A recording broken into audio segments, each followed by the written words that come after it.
Prepárate, porque años después, el niño que nadie veía regresó al lugar donde todo empezó. El sonido del vidrio ya no lo despertaba. Ahora eran alarmas, libros, un uniforme limpio colgado junto a la ventana. Pero había algo que nunca cambió. El frasco, aquel frasco roto donde guardaba monedas, seguía en su escritorio. No por necesidad, por memoria. Los años lo habían transformado. Creció, estudió, aprendió a moverse en un mundo que antes lo ignoraba, pero nunca olvidó lo que era mirar a los ojos de alguien y no ser visto. Una tarde decidió volver al mismo lugar, la misma esquina cerca del hospital, el mismo olor a calle mojada, el mismo ruido de autos pasando sin detenerse. Y entonces lo vio. Otro niño, otra bolsa grande, otro sonido de botellas chocando, la misma historia repitiéndose. Se quedó quieto unos segundos, porque entendió algo que dolía. Nada había cambiado para muchos. Se acercó lentamente. ¿Por qué haces esto?, preguntó. El niño lo miró con desconfianza. Para ayudar a mi mamá. Las mismas palabras, exactamente las mismas. El tiempo pareció doblarse sobre sí mismo. ¿Dónde está ella?, preguntó. El niño señaló el hospital. Silencio. El pasado no siempre desaparece. A veces te espera. Esa noche no se fue. Se sentó junto a él. Le ayudó a juntar botellas, a contar monedas, a no sentirse invisible. Y por primera vez alguien no lo miraba con lástima. Lo miraba con comprensión. Días después, volvió. Pero no solo. Traía algo más que dinero. Traía una oportunidad,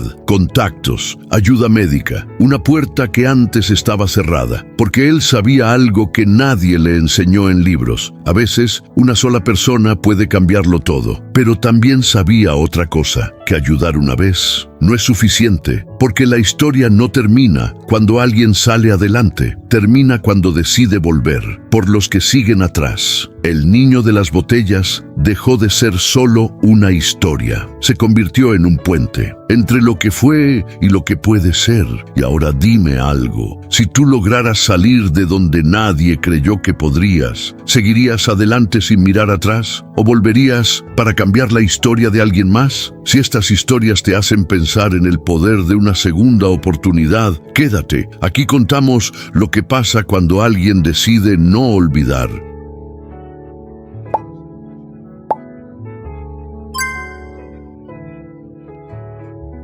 Y síguenos para más historias como esta. El encuentro final será brutal. Y sígueme para ver la justicia divina en acción.